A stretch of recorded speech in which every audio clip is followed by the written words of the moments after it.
Mo Dao Su Shi, Gran Maestro de la Cultivación Demoníaca, por Mo Shang Tong Shu. Capítulo 4. Agresión, parte 2. El primer pensamiento que le vino a la cabeza a Wei Wuxian fue que algo en la formación de las banderas que pusieron los chicos salió mal. Sus dimensiones tenían que ser utilizadas con extremo cuidado, si no, el desastre sería inminente. Es por eso mismo que había inspeccionado las banderas, para ver si algo estaba mal en los diseños que habían sido dibujados. Wei Wuxian enderezó su cuerpo para permitir que las manos de los sirvientes se lo llevaran más fácilmente, ya que así no tendría que preocuparse de caminar por sí mismo. El hall del este estaba repleto de gente. Estaba casi tan lleno como hace unas horas atrás, cuando estaba ocupado por los aldeanos de la Villa Mo. Solo que ahora todos los sirvientes estaban presentes. Algunos de ellos todavía estaban en sus ropas de dormir, y no habían tenido tiempo para siquiera darse una cepillada al cabello. No obstante, había algo que todos los presentes sí compartían. Llevaban en el rostro una expresión aterrada. La ama Mo se hallaba desplomada en su silla, como si recién se hubiera despertado de un desmayo. Las marcas que dejan atrás de sí las lágrimas podían verse sobre sus mejillas, y unas lágrimas todavía permanecían aferradas a sus ojos. Sin embargo, una vez que Wei Wuxian fue traído al lugar, su expresión llena de aflicción se convirtió inmediatamente en una colmada de odio. Un objeto con forma humana yacía en el suelo, cubierto por una tela blanca, y solo se asomaba una cabeza. Tanto Lan Zixue como los demás jóvenes estaban agachados examinando la situación. Hablaban en voz baja entre ellos con una expresión abrumada. La conversación se coló en los oídos de Wei Wuxian. ¿Han pasado menos de 3 minutos desde que descubrieron el cuerpo? Después de haber controlado al cadáver caminante, avanzamos con prisa desde el patio oeste hacia el este. Ahí fue cuando encontramos el cuerpo en el pasillo. La cosa con forma humana era, aparentemente, Mo Ziyuan. Wei Wuxian le echó un vistazo rápido, pero no pudo evitar volver a fijar su vista en él una vez más. Solo en algunas partes el cadáver lucía como Mo Ziyuan, en otras parecía alguien totalmente diferente. Y si bien los rasgos claramente eran los de su molesto primo, estos estaban alterados.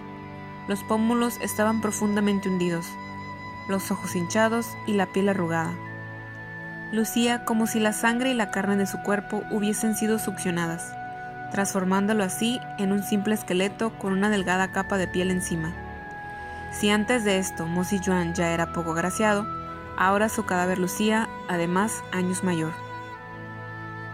Mientras Wei Wuxian escrutaba el cadáver, de imprevisto, la ama Mo se apresuró hacia él, empuñando una reluciente daga. Siendo muy veloz en su actuar, Lan Zixue, en un pestañeo, hizo volar la daga de sus manos. Pero, antes de que tuviera la oportunidad de hablar, la ama Mo le gritó: «Mi hijo tuvo esta trágica muerte. Solo estoy cobrando venganza en su nombre. ¿Por qué razón me estás deteniendo?» Wei Wuxian se escondió nuevamente detrás de la espalda de Lan Zixue y habló mientras se agachaba. «¿Cómo es que la muerte de tu hijo tiene que ver conmigo?» Durante el día, Lan Zixue había visto a Wei Wuxian hacer un escándalo en el hall del este y después le había llegado una serie de rumores exagerados desde varias fuentes. Era por esto que sentía una extrema compasión hacia el inválido y no podía evitar ponerse de su lado. Ama Mo, a partir de la condición de su hijo, es decir, la carne y la esencia que le fueron arrancadas, solo se puede concluir que fue asesinado por un ser maligno y no por él. El pecho de ama Mo expulsó aire fuerte. «No sabes nada. El padre del lunático este era un cultivador. Fácilmente pudo haber aprendido esos hechizos demoníacos de él». Lan Zixue se giró para ver al aparentemente poco brillante Wei Wuxian y volvió a hablar. Ama, carecemos de evidencia, así que... ¡La evidencia es mi hijo!» La ama Mo apuntó hacia el cadáver en el suelo. «Miren ustedes mismos, los restos de A Yuan señalan a quién lo asesinó». Sin necesidad de que otras personas lo hicieran por él, Wei Wuxian levantó la blanca ropa por sí mismo, desde la cabeza hacia los pies. había algo que faltaba en el cuerpo de Mo Si-yuan. Su brazo izquierdo, que fue cortado desde abajo del hombro, había desaparecido. Ama Mo habló. ¿Ven eso? Todos los que estuvieron antes aquí escucharon lo que este lunático dijo, ¿no? Que si a Yuan volvía a tocar sus cosas, le iba a cortar la mano. Después de la explosión de emoción, se cubrió el rostro y sollozó. Mi pobre a Yuan, si bien no le hizo nada muy grave, no fue solo incriminado, sino que también asesinado. Este lunático está fuera de toda razón. Fuera de toda razón. Habían pasado algunos años desde la última vez que esa frase se había utilizado para describirlo, por lo que le sentó bastante cordial. Wei Wuxian se apuntó a sí mismo, pero ni una palabra salió de su boca. No sabía si él era realmente el que estaba fuera de sí o si era la ama Mo. Cuando era joven, había proferido cientos de frases acerca de exterminar clanes y familias completas, matar millones de gente, crear ríos de sangre y otros tipos de acciones crueles. Sin embargo, la mayoría de las veces no eran más que palabras vacías. Si él realmente hubiera podido hacer las cosas que decía, hace mucho tiempo que hubiera dominado el mundo de los cultivadores. Por lo tanto, esto quería decir que la verdadera intención de la ama Mo no era cobrar venganza por su hijo, sino encontrar a alguien en quien pudiera dejar caer el peso de su resentimiento. Wei Wuxian no quería molestarse en prestarle atención, así que pensó por un momento y acto seguido metió su mano entre los brazos de Mo Si-yuan. Tanteó la zona por unos segundos y sacó algo que estaba entre ellos. Lo desdobló enfrente de sí. Sorpresivamente, era una bandera de atracción de fantasmas. De inmediato, se dio cuenta de qué es lo que estaba ocurriendo, y entre dientes susurró. Tuvo lo que se estaba buscando. Cuando Lan Zichui y los demás vieron lo que fue extraído desde los brazos de Mo Si-yuan, también comprendieron la situación. Si asociaban este hecho con la farsa que había acontecido hace unas horas atrás, la causa era fácil de adivinar. Durante el día, Mo Si-yuan había perdido cara gracias al disparatado actuar de Mo Xuanyu. Era muy probable que aún lo detestara por eso y quisiera saldar cuentas. Sin embargo, Mo Xuanyu había salido a vagar por un largo rato, por lo que Mo Si-yuan planeó colarse en sus aposentos en la noche, cuando éste estuviera regresando. Al caer la noche, salió secretamente y cuando estaba pasando por el patio oeste, vio la bandera de atracción de fantasmas en las paredes. Si bien se le había dicho innumerables veces que no saliera de la casa ni fuera al patio oeste en la noche, y que especialmente se mantuviera alejado de esas banderas negras, Mo Si-yuan pensó que le habían dicho esas palabras porque los jóvenes temían que les robara sus valiosas armas. No tenía idea del peligroso efecto que poseía esta bandera de atracción de fantasmas, ni tampoco que, si le mantenía con él, se convertiría en un objetivo viviente. Además, con el tiempo había desarrollado una adicción a robar los talismanes y utensilios mágicos de su primo, y siempre le picaban las manos cuando se topaba con objetos raros como estos, sin poder ser capaz de calmar el impulso hasta que lo obtuviera. Así que, cuando los dueños de las banderas se hallaban sometiendo a unos cadáveres caminantes en el patio oeste, cautelosamente tomó una de las banderas. La formación de banderas requería el uso de 6, de las cuales solo 5 seguían puestas en el patio oeste. A esta formación se sumaba a los chicos del clan Lan usando como anzuelos. Sin embargo, estos llevaban consigo incontables utensilios mágicos, y si bien Mo Si-yuan tomó solo una bandera, no llevaba nada para poder protegerse. Como es sentido común que se escoja al más débil, los seres malignos se sentían naturalmente atraídos a él. Si tan solo hubieran sido simples cadáveres caminantes, entonces no hubiera habido mucho problema. Si lo hubieran mordido, no habría muerto, y todavía habría tenido oportunidad de salvarse.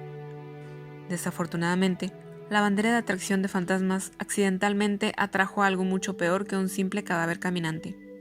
Y ese desconocido ser fue el que asesinó a Mo Si-yuan y le quitó el brazo. En eso, Wei Wuxian levantó su muñeca. Sin lugar a duda, uno de los cortes en su mano derecha había sanado. Parecía ser que la suerte estaba de su lado. El contrato había considerado la muerte de Mo Si-yuan como obra suya.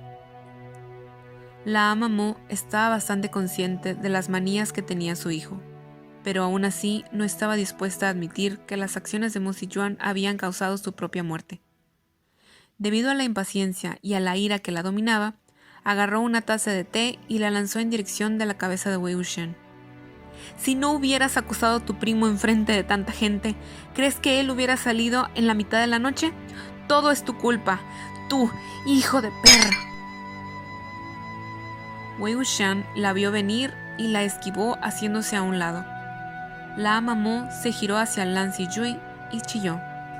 Y ustedes, grupo de ineptos, ustedes cultivan y luchan contra espíritus malignos, pero ni siquiera pudieron protegerlo. A Yuan aún era un adolescente. Los chicos aún eran muy jóvenes, no habían tenido mucho contacto con el exterior y eran demasiado inexpertos como para reparar en las irregularidades que había en el área. Es por eso que se sentían culpables de no haber detectado a un ser maligno tan violento como este. No obstante, cuando la ama Mo terminó de exclamar su reprimenda sin sentido, todos lucían exasperados y molestos, y era de esperarse, puesto que todos los jóvenes habían sido criados en un distinguido clan, por lo que nadie se atrevía a tratarlos de esa manera. La secta Guzulan era extremadamente estricta con sus discípulos, prohibiendo la violencia en contra de las personas comunes, ni siquiera permitiendo el ser irrespetuosos. Por lo tanto, aun sintiéndose así de disgustados, tenían que mantener todo dentro de sí mismos con una expresión atribulada en el rostro. Sin embargo, Wei Wuxian no podía soportarlo más, y pensó que aún habiendo pasado tantos años, los valores del clan Lan seguían siendo los mismos. ¿Y de qué sirve ese autocontrol entonces? Mírenme hacerlo de la forma correcta. Escupió ruidosamente y habló. ¿Sobre quién crees que estás descargando tu enojo? ¿Realmente creíste que podías tratarlos como si fueran tus sirvientes? Ellos viajaron hasta aquí desde lejos para exorcizar a los espíritus malignos que tenías sin pedir nada a cambio. ¿Te deben algo acaso? ¿Qué edad tiene tu hijo? Debería tener al menos 17, así que, ¿cómo puede ser todavía un adolescente? ¿Qué tan joven debería ser un adolescente que no entiende el lenguaje humano básico? ¿Acaso no le dijeron reiteradas veces que no debía tocar nada de la formación y que no debía acercarse al patio oeste? Tu hijo se escabulló en la noche por sí mismo. ¿Es mi culpa o es la de él? Lan Jingyi y los demás dejaron salir un suspiro. Sus rostros lucían un poco menos atribulados. Mientras tanto, la ama Mo estaba de ambas formas, extremadamente afligida y resentida, y el único que podía pensar en el momento era la palabra muerte. Y no en su propia muerte para estar así con su hijo, claro está, sino que pensaba en la muerte de todas las personas del mundo, especialmente las de todos los que estaban frente a ella en esos momentos. Como tenía el hábito de ordenarle a su esposo que hiciera algo, le golpeó. «¡Llama a todos! ¡Que todos vengan adentro!». A pesar de esto, su esposo no reaccionó de la forma que esperaba, ya que estaba como en un trance, posiblemente debido a que su único hijo había muerto. Llegó a incluso responderle dándole un empujón con el reverso de la mano, lo que pilló por sorpresa a la ama Mo, haciéndola caer al suelo. En el pasado, la ama Mo ni siquiera había tenido la necesidad de darle empujones, ya que con solo elevar su voz bastaba para que cumpliera inmediatamente. ¿Cómo es que se atrevía a enfrentársele justo hoy? Todos los sirvientes estaban pasmados de terror por la expresión que tenía su ama. Adin la ayudó a levantarse mientras temblaba. La ama Mo se agarró el pecho y habló en una voz entrecortada. Tú fuera de aquí también. Sin embargo, parecía como si su esposo no hubiera escuchado nada. Adin le dio una mirada a Athong, y entendiendo el gesto, Athong ayudó a su amo a salir de ahí. El hall este entró en un caos, y como Wei Wuxian vio que la disputa entre familiares por fin se había callado, intentó examinar el cadáver una vez más. Sin embargo, antes de que pudiera darle otro vistazo, el grito de una voz aguda penetró en el aire. Provenía del patio. La gente en el hall se precipitó hacia allí, y en el suelo del patio este se encontraban dos cuerpos retorciéndose. El primero era el de Athong, que lucía con vida todavía, y el segundo estaba repleto de arrugas y deshidratado, como si toda la sangre y carne del cuerpo hubieran sido succionadas. Además, se ausentaba en él su brazo izquierdo, y de esa herida no brotaba sangre. Era innegable que la condición de este cuerpo era la misma que presentaba el de Mo Si Yuan. Unos segundos antes, la ama Mo había alejado de sí la mano de apoyo que le habían prestado a Ding, pero cuando vio el cadáver que yacía en el suelo, sus ojos se agrandaron y se le fueron todas las energías de hacer un nuevo escándalo. Mientras caía desmayada, Wei Wuxian, que estaba a su lado, la tomó y luego se la entregó a Ding, que vino corriendo a presenciar la escena. Miró hacia sus manos y observó cómo otros de los cortes habían desaparecido. Habían transcurrido solo unos segundos desde que caminaron fuera del umbral del hall. Ni siquiera habían pasado por el patio este y ahora resultaba que la ama Mo se encontraba admirando cómo su esposo había muerto dolorosamente. Lan Zichui, Lan Jingyi y los demás se empalidecieron. Lan Zichui fue el primero en llamar a la calma y le preguntó a Athong, quien aún yacía en el suelo: ¿Viste quién fue? Athong había sido casi asustado hasta la muerte, y por eso le era imposible abrir su boca. Incluso después de unos momentos de insistir en preguntarle, Athong era incapaz de responder. Solo movía su cabeza de un lado a otro repetidamente. La ansiedad estaba colmando a Lan Zichui, y le pidió a otro discípulo que lo llevara adentro. Luego se giró hacia Lan Jingyi. ¿Enviaste la señal? Lan Jingyi respondió: Lo hice, pero no hay mayores que puedan asistirnos en el área. Le tomará al menos una hora a nuestra gente llegar hasta acá. ¿Qué deberíamos hacer ahora? Ni siquiera sabemos qué es. Por supuesto, sería imposible la opción de irse. Si los discípulos de un clan solo se preocuparan del propio bienestar cuando se enfrentan a espíritus malignos, no solo sería traer una gran deshonra al clan, sino que también sobre ellos mismos, al punto en que estarían avergonzados de mirar a la cara a otras personas. La aterrada gente de la Villa Mo tampoco podía irse, ya que era muy probable que el maligno estuviera entre ellos. Así que nada ganarían yéndose. Lan Zichui apretó los dientes. «Esperan aquí por los refuerzos». Ahora que la señal de ayuda había sido enviada, otros cultivadores vendrían a prestarles auxilio. Para prevenir que las cosas se salieran de las manos, lo prudente sería que Wei Wuxian se retirara y se mantuviera lejos de la situación, puesto que si llegara a ocurrir que las personas que vinieran eran algunas que lo conocían o pelearon con él anteriormente, sería difícil pronosticar qué es lo que iba a ocurrir después. Sin embargo, debido a la maldición que lo tenía amarrado a ese cuerpo, estaba incapacitado para abandonar la Villa Mo en un futuro cercano. Sumado a eso, el ser que había sido atraído hasta aquí ya había cobrado la vida de 2 personas en un lapso de tiempo muy breve, lo que significaba que debía ser una naturaleza extremadamente viciosa. Si Wei Wuxian abandonaba el lugar en ese momento, las calles de la Villa Mo se llenarían de cadáveres que perdieron sus brazos izquierdos, incluyendo dentro de ellos a algunos discípulos de la secta Guzulan. Después de meditarlo unos segundos, Wei Wuxian se dijo a sí mismo: «Acabemos rápido con esto».